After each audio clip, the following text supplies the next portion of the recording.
Heidi Ho, back again, and I'm wearing my Lucha Underground t-shirt. Lucha Underground, the best show on television, on El Rey channel, Wednesday nights, and you can also watch it on Netflix. The first 2 seasons are up on Netflix. It's the most action-packed, most scintillating, most underappreciated show on television, and every single person, even if you don't think you like wrestling, should watch it. It's awesome. But I'm here to talk about cannibalism, Wonder Women, and other topics that come up in some of the movies I've seen lately. These are more or less at random. I wanted to do another video like my Santo video where I would gather together all the movies that are in one theme. I want to do a video about all the obscure kaiju movies I have, or all the you know, the Pinky Violence movies, or the Trinity Boys movies, or the this or that, Hong Kong movies, Spanish movies.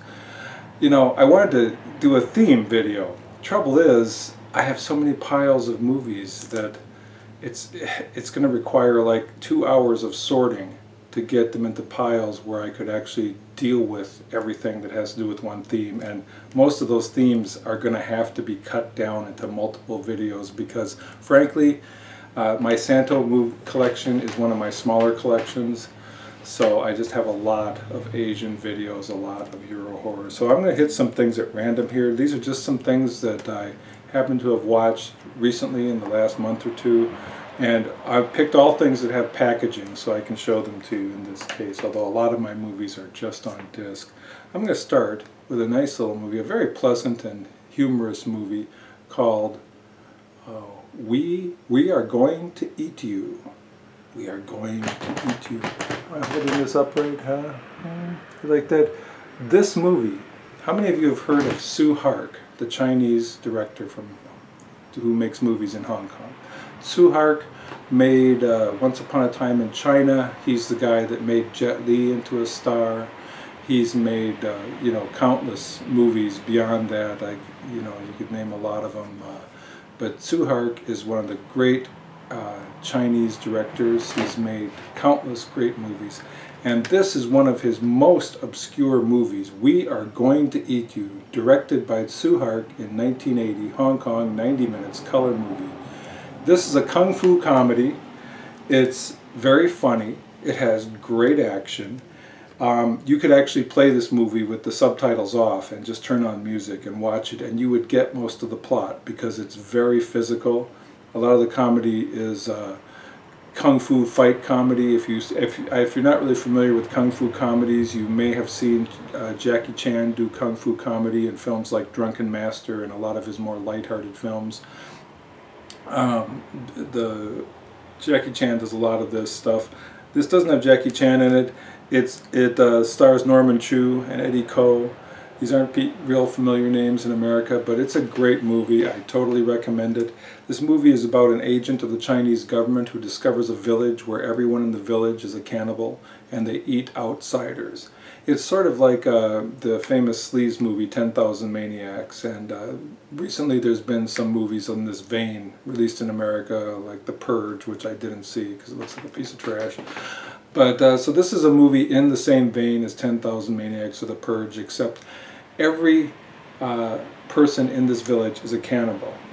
And the government agent and also a no-good thief who he happens to fall in with are the only 2 normal people. And at first the government agent is chasing the thief, and then when he realizes the entire village is full of bloodthirsty cannibals, the 2 of them have to make nice with each other and team up in order to get out of the village alive. Now, one of the things I want to mention about this movie that is very funny is there's a woman in this village who is played by a man, a very big man, a very tall, broad-shouldered man who looks like he may be a professional wrestler or something of that ilk. Just a gigantic man compared to the rest of the Chinese performers.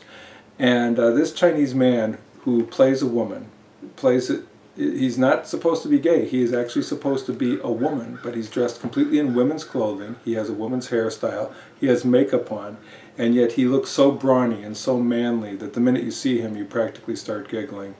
And this He-Man woman is very love-starved. she doesn't want to eat you as much as she wants to take you home and have her way with you. When the federal agent first gets into the village, she is one of the first people that he encounters, and she seems harmless at first, and then she gets him back into her house, and she proceeds to try and have her way with the much smaller government agent, and he bails and he runs for it, and he's being chased by her, and he's literally running through a village full of bloodthirsty cannibals screaming for help because this woman is after him and she's trying to get his virtue. And all the cannibals start peeking out the windows saying, "Hey, there's an outsider, let's eat him." And this large female is a reoccurring comedic character in this movie, and she's great every time she shows up.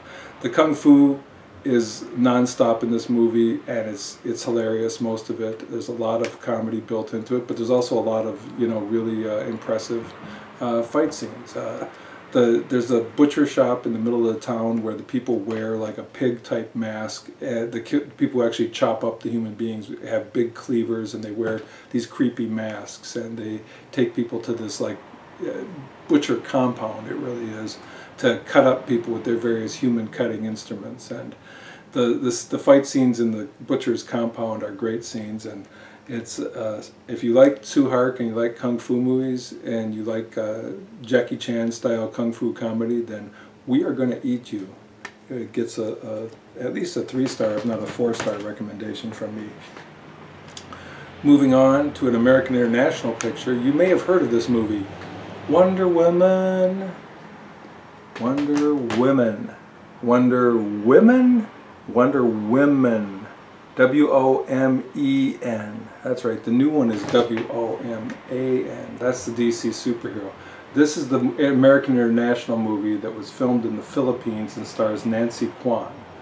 Now, this was a grade B drive-in movie that came out in 1973, and I won't say it's great. I guess I'd have to give it like 2.5 stars, maybe 3, depending on how much you like Nancy Kwan. Nancy Kwan doesn't really do any kung fu in it, which is a shame, but she plays the bad guy. She plays a beautiful but brilliant surgeon who is capturing athletes so that she can, her all-female gang captures athletes, kidnaps them, so that they can bring them to her island where she performs surgery on them and literally transplants the brain of like an elderly, rich, corrupt person who wants to live on forever in a young, athletic, beautiful, handsome body. So she performs these brain transplants on her own little surgical island, and she has a female gang, and she has all these athletes that she's got doped up, and she's got them in like glass tubes on storage, until she needs them. And a guy, an investigator, I'm trying to think of what his name is. I think his name is Mike Harbour, if I remember right. There's like an insurance investigator played by Ross Hagen. And by the way, Sid Haig is in this movie. Sid Haig, you probably, if you're a young person, you probably only know him from House of a Thousand Corpses and The Devil's Rejects. If you're an older person like me, you remember him from an unreadable list, a very long list of B movies that he was in the 70s and 80s. He was even in a Pan Grier movie, playing one of the bad guys. He was in some black exploitation movies. He was in all kinds of different movies, biker movies. And Sid Haig is a great character actor. But he has a small part in this. And he's very foppish and effeminate in this, which is very unusual for Sid Haig. He's kind of dressed up like a pimp, which is not really a Sid Haig sort of look.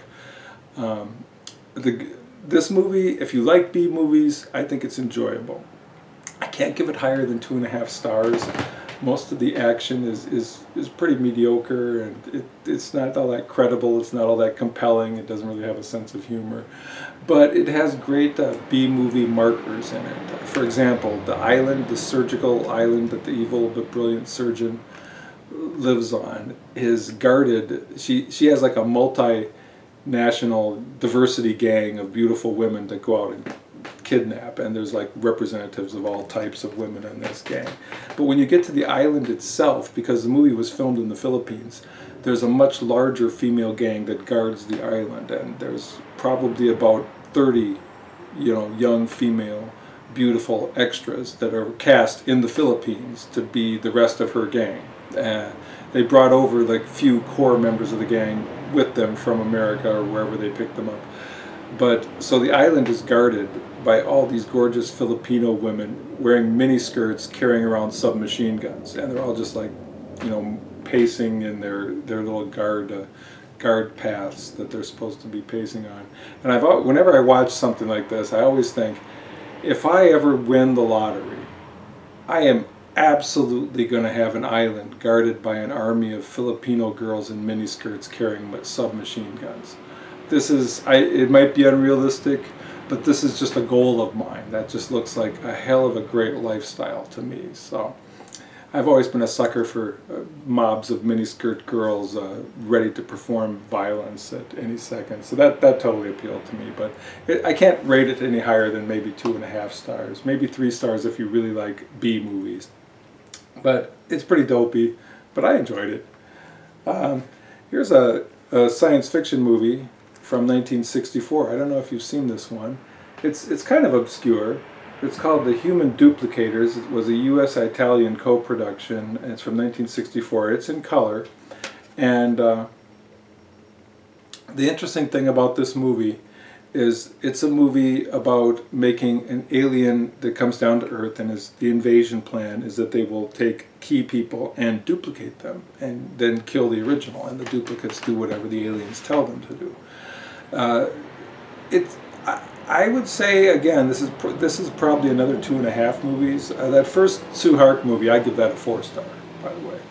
This is probably a 2.5 movies, unless you're a James Bond fan. If you're a huge James Bond fan, you're going to want to see this, because the alien, the top alien, is played by Richard Kiel, who we all remember from the James Bond series as being the very enormous, tall man who played Jaws. He's the actor that always gets confused with Ted Cassidy. Ted Cassidy was the guy that played Lurch on the Addams Family TV show. Richard Kiel is the guy from James Bond. He's almost 7 feet tall, and he played Jaws, the character with the steel teeth that could bite through anything. I guess they must have been titanium teeth or something. But Richard Kiel, he must have had a horrible agent, I can tell you, because there's a reproduction of the original poster here. And it says on it, starring George Nader, Barbara Nichols, George McCready, Dolores Faith, with Hugh Beaumont. Why does that name sound familiar? Have you ever seen Leave It to Beaver? Hugh Beaumont was the dad on Leave It to Beaver. Richard Arlen, and introducing Tommy Leonidi and Lonnie Satin. Okay, Richard Kiel's name is not even on the poster. They list 1, 2, 3, 4, 5, 6, 7, 8. They list 8 people on this poster, and Richard Kiel, I swear to God, has the 2nd or 3rd largest part in the movie. He doesn't just hulk around, you know, glowering at people. He has lines.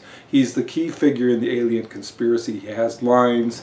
He delivers dramatic moments, and the movie revolves around him, basically. So he has a very big part in the movie. If you went through the script and counted the lines, which is one way they usually, it's one standard way to determine the pecking order in a movie where no one is particularly famous, is that they count the lines, and the people who have the most lines in the script get the highest order.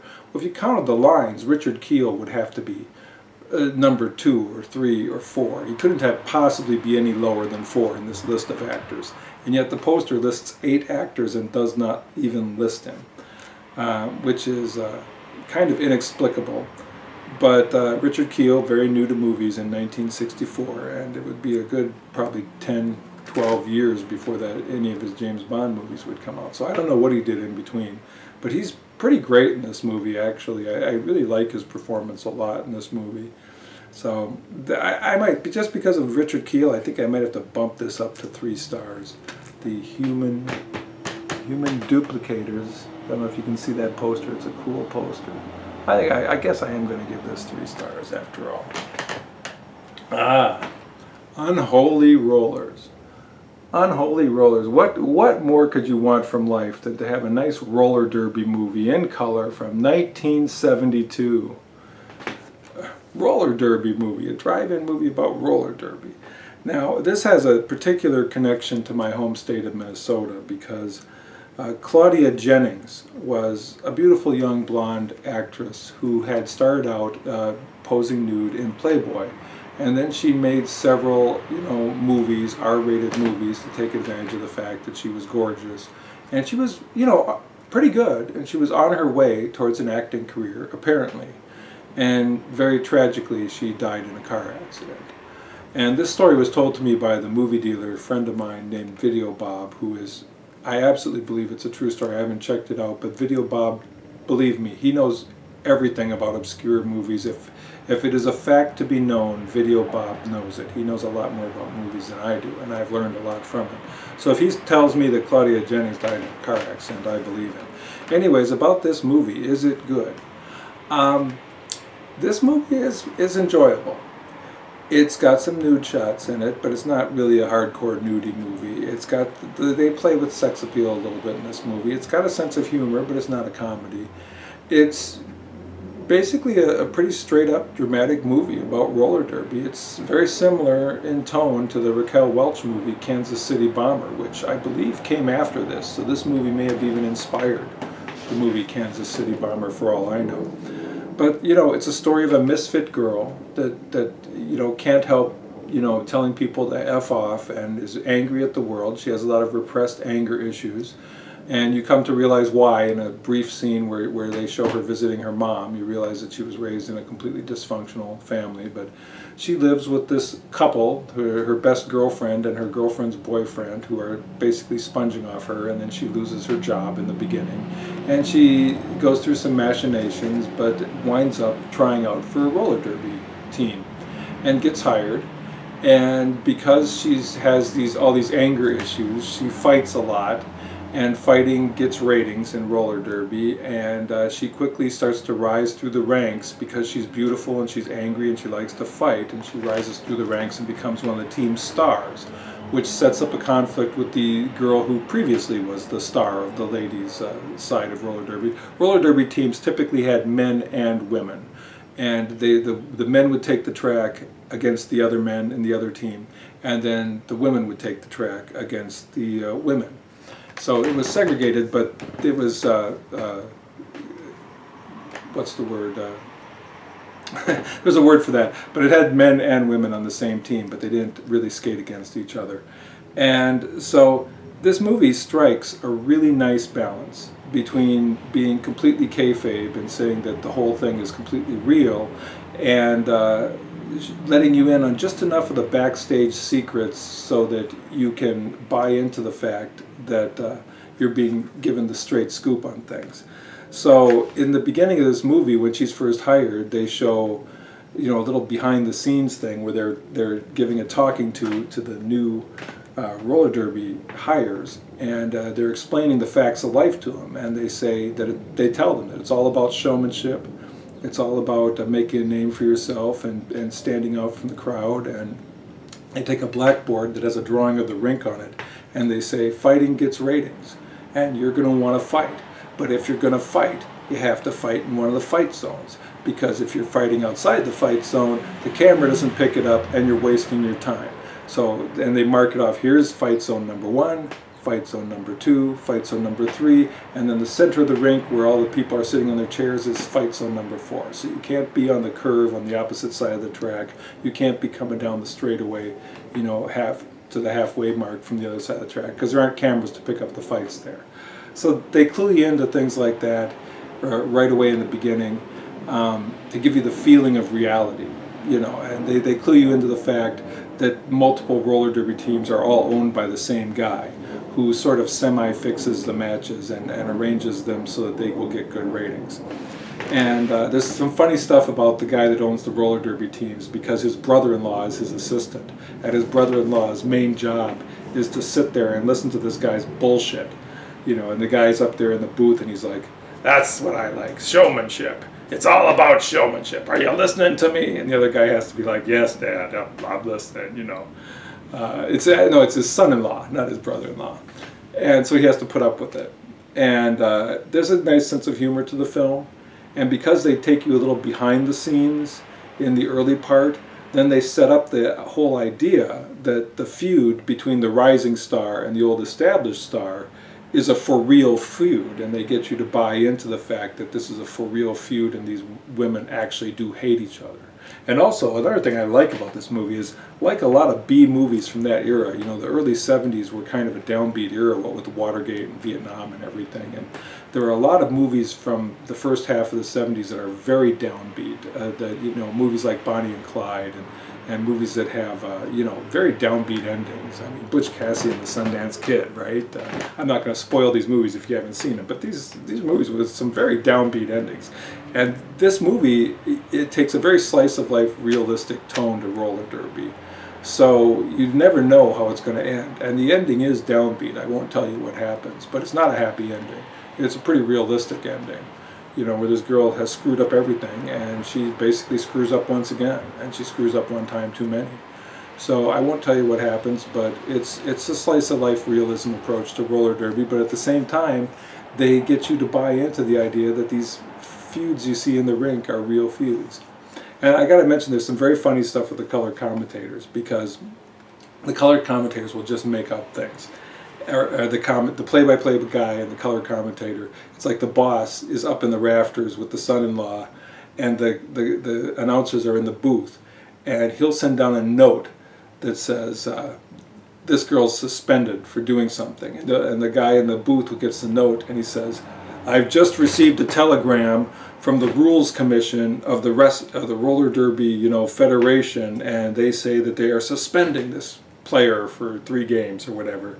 And it's funny how the boss sends down a note from his little perch, and then the play-by-play guy, dead serious, just will make up something about how he got a telegram from some non-existent commission from some joke federation that is actually just one guy. So yeah, Unholy Rollers, it's an R-rated, you know, slice of life, early 70s B movie about roller derby. I recommend it. I actually think this movie is better than Kansas City Bomber, even though we all love Raquel Welch. She's so amazing. You know, I mean, Claudia Jennings is no Raquel Welch, and this movie does have nudity, which Kansas City Bomber does not have, but I still like this movie a little better, despite the fact that Raquel Welch is in Kansas City Bomber. Those are the only 2 roller derby movies I've ever heard of, by the way. There's not a lot of roller derby movies. And my last movie here for this video, because I'm not going to go on and on with these are just some things I've watched recently. My last movie is Robotrix, Hong Kong, 1991 color, starring Amy Yip. Ooh, Amy Yip. Do you know who Amy Yip is? Have you seen Amy Yip? This is Amy Yip. Oh, gotta go backwards. This is Amy Yip. This is her right here. Okay, Amy Yip is, I don't know if she still is today, but there certainly was a time in the 90s. I don't imagine she's still a hot sex symbol today, but in the 90s, Amy Yip was like the hottest sex symbol in Hong Kong movies. She is gorgeous. She is unusually busty for a Chinese woman. And she has like one of those perfect hourglass figures. Well, it would be perfect if it wasn't just a little excessive in the bust, which I know a lot of guys are sitting there saying, well, that is perfect. What are you talking about? But yeah, Robotrix is an early Amy Yip movie. I guess you could call it a nudie movie. There is a significant amount of nudity in it. And this movie is, Amy Yip, once she became well known, stopped doing nudity. She would do all these movies where she was in sexy costumes, but she wouldn't do nudity anymore because, quite rightly, she wanted to, you know, keep that special, you know, and only do it on special occasions. Which, you know, if you can make money and not do it, that's great.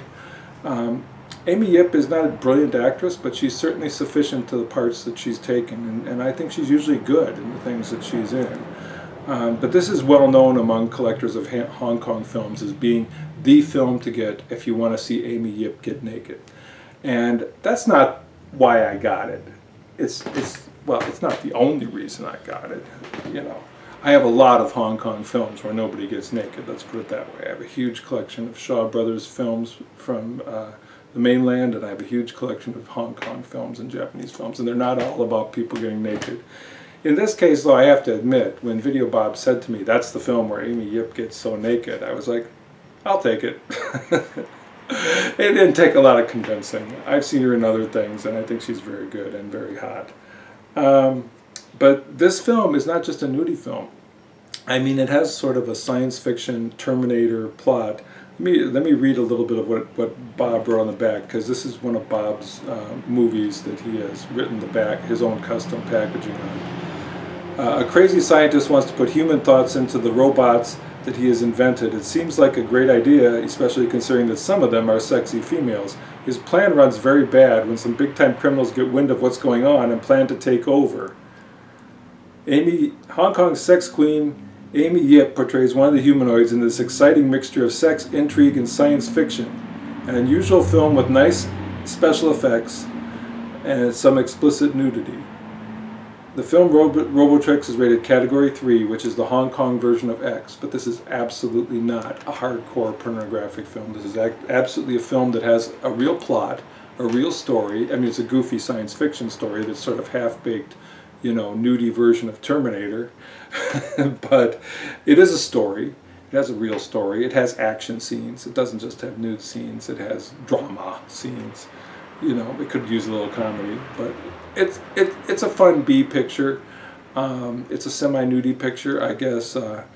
Robotrix, I guess I'd have to overall, judging it against other pictures of its type, not judging it against masterpieces of cinema, but judging it against other movies of its type, I would have to give it a 3.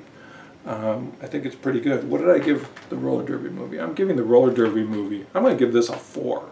I actually like Unholy Rollers a lot, you know, even though it's just a cheap grade B movie. I'm going to give Robotrix a 3.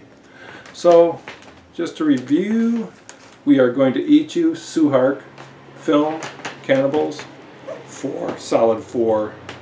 Wonder Women, plural, got to give it a 2.5, although if you're a sucker for islands full of girls with miniskirts carrying machine guns, Filipino girls yet, it's worth checking out, or if you're a Nancy Kwan completist.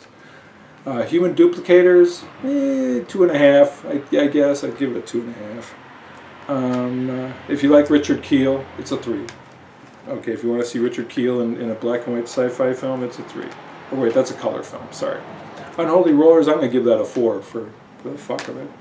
And Robotrix, I give it a 3, but only when it's compared to other semi-nudie movies of its type. Grade B semi-nudie science fiction Terminator ripoffs.